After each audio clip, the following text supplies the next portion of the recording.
Hey, everybody. Last time we was here, I gave my two juvenile iguanas cilantro an enclosure upgrade by turning this 150-gallon aquarium to a basic iguana paludarium. Well, summer is approaching, and you know what that means. We need an outdoor enclosure, big enough for two growing juvenile iguanas. As always, let's get it.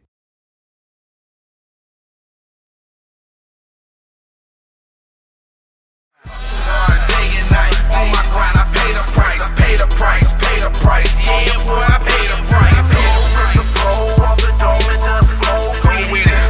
Go with the flow and just roll with it. I done did it by myself and I care for nobody else. No, I done did it by myself and I care for nobody else.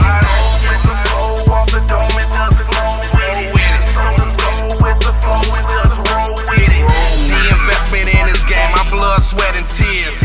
Living with no fears, my progression over the years. Let's start with the stand. I want the stand to be 7 foot by 5 foot by 2 foot, as the cage would be 6 foot by 4 foot by 4 foot. I'll take 4 of these 8 by 2 framing posts and cut them down to 7 feet, removing 1 feet from each one.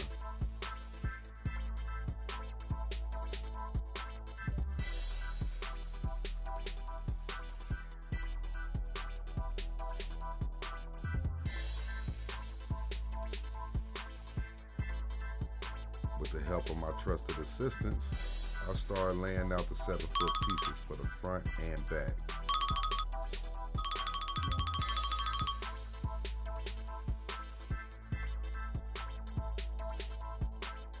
Now I'm taking 4 8 by 2 framing posts and cut them down to 5 foot apiece.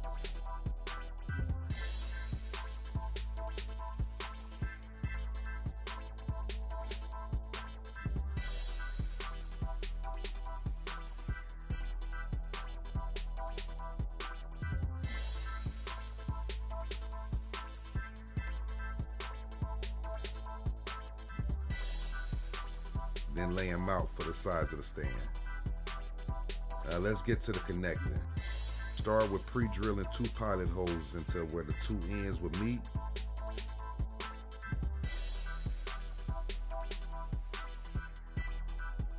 Like, what's the deal with this dog stealing screws? After retrieving all of my screws, I'm using 2.5-inch deck screws to join each end.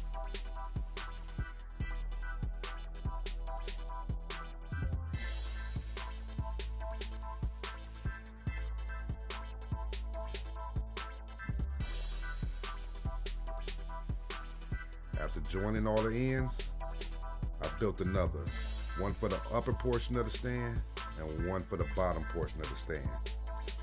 Now for the support with the legs. I'll be using the 4 3-foot straps from the 5-foot portion left over, and we'll be cutting them down to 2 feet.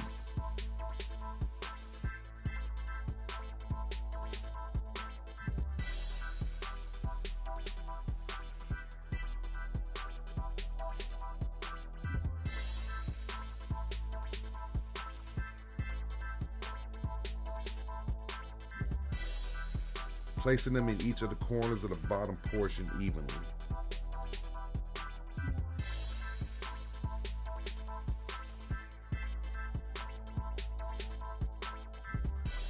I piloted a hole each side where the legs meets the frame in each corner.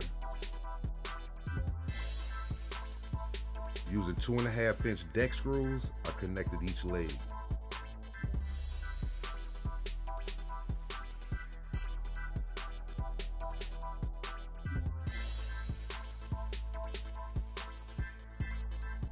Now for the upper portion of the stand. With this, it's clear another set of hands will be needed.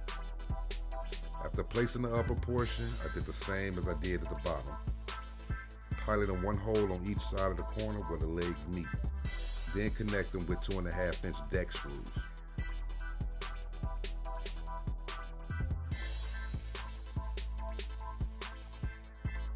I decided to add 2 more legs to support the front and back middle.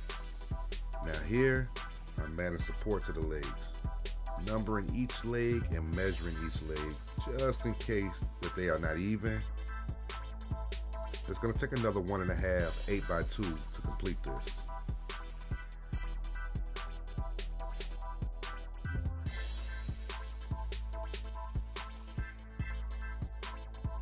After cutting the dimensions needed, I hammered in the supports with a rubber mallet, then using 2 screws to fasten the support to each leg.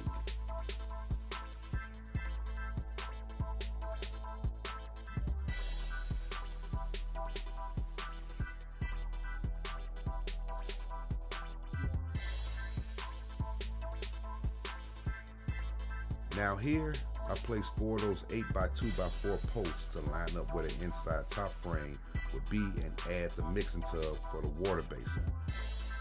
Tracing out my support beams would be in regard to the water basin. I need this to be precise when adding the plumbing later. After cutting the posts down to size, it's time to screw them into place. Determine which side is front and back, then drop the basin in between the 2 beams for fitment. Perfect. Next morning I came out to stain the stand, picking the color that matches my pergola. This took us about 20 minutes to complete and came back out later that afternoon to top coat it with a urethane. Very important. Now let's start tackling the actual cage. Again, I want the cage to be 6 foot by 4 foot by 4 foot. I'm starting with using 8 foot by 2 inch by 2 inch furring strips to construct the bottom. I'll take 2 of the 8 foot furring strips to cut them down to 6 feet and another 1 to cut it in half to make it 2 4-foot pieces.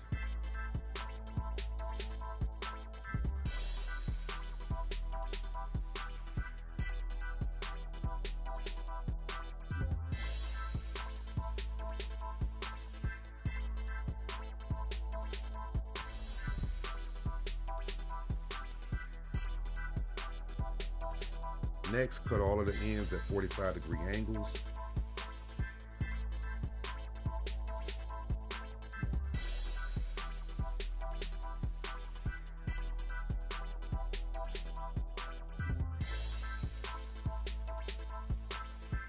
Once that's done, lay the pieces out to confirm my cuts.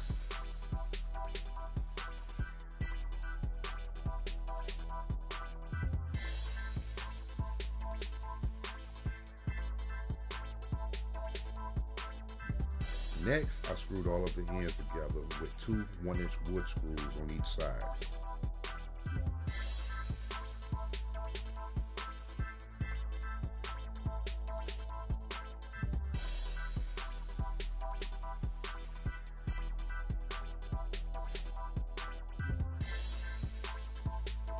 I made 3 of these.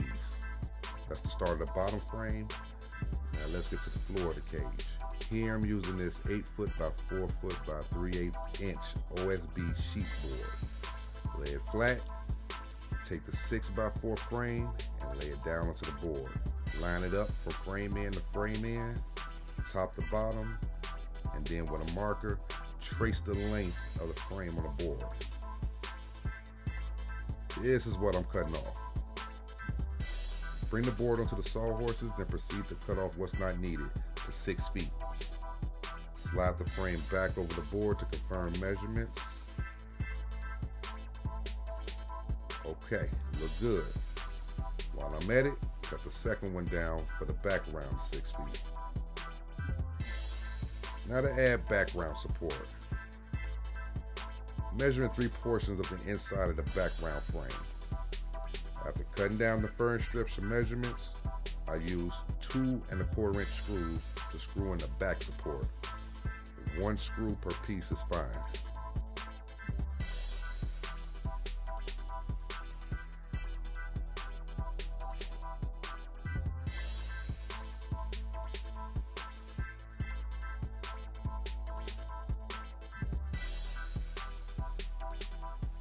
Now back to the floor of the cage.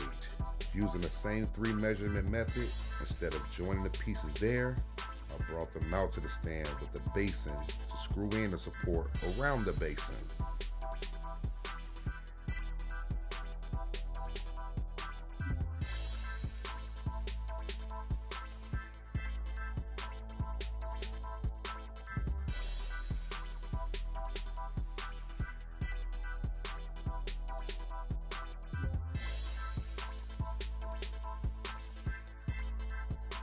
Okay, so far everything looks good. There's several ways to add the floor. I'm just going to do a basic construction. Bring the OSB board onto the top of the frame and line up the board.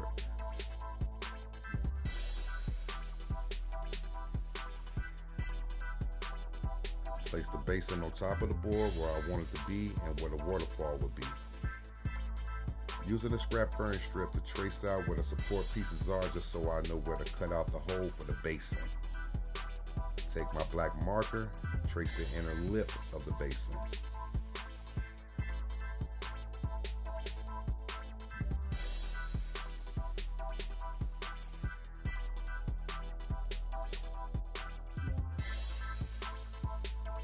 Inspect to make sure there's no overcrossing and begin cutting out the shape of my cutout tool.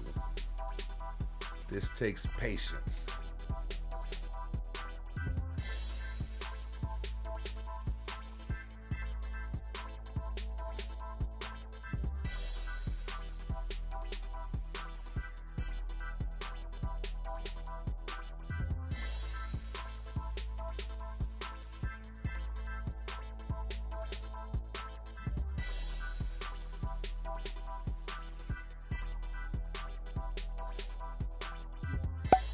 Punch through the cutout and sand down the inner edges.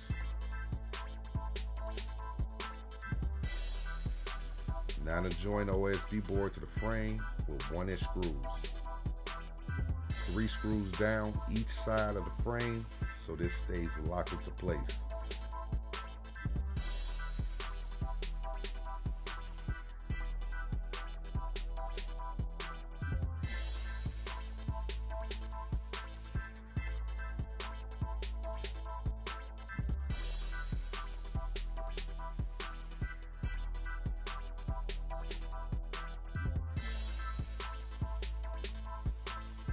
Let's drop that basin in and see how it fits. Perfect. Now let's bring the floor over to the stand and continue the flooring there and build the cage up from there. Again, line the floor up with where the cage will be placed on the stand. Completely seal the floor with Drylock as I'm expecting rain and heat to play factors in the upkeep of this enclosure. After the Drylock completely dries, I added this Shaggy artificial turf. Now I've heard stories of people saying that artificial turf is bad because the chances of lizards consuming and ingesting it. In my 25 years with reptiles, I never had that experience. Now with a pair of scissors, I'm cutting the carpet to the sides of the floor.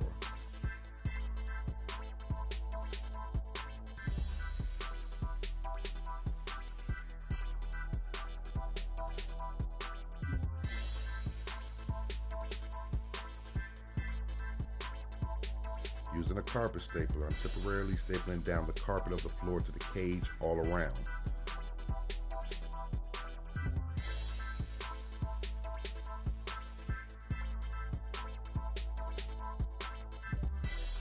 Also, cut the shape of the hole where the basin would be inserted.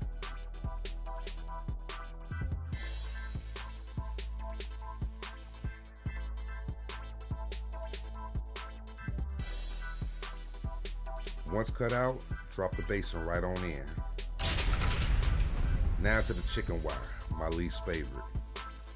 I'm using that chair from keeping that roll from winding up on me. While the chair is holding the wire in place, I'm clamping down the wire to hold it in place as well. Using loppers to cut off what I don't need.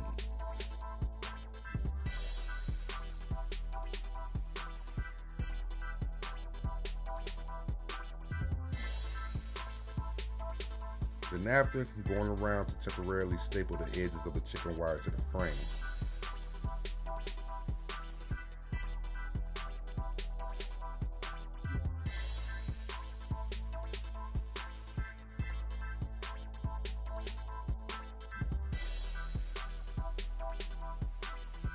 removing the clamps, and this is what I have. One 6-foot by 4-foot cage frame for the top, and two 4-by-foot cage frames for the side.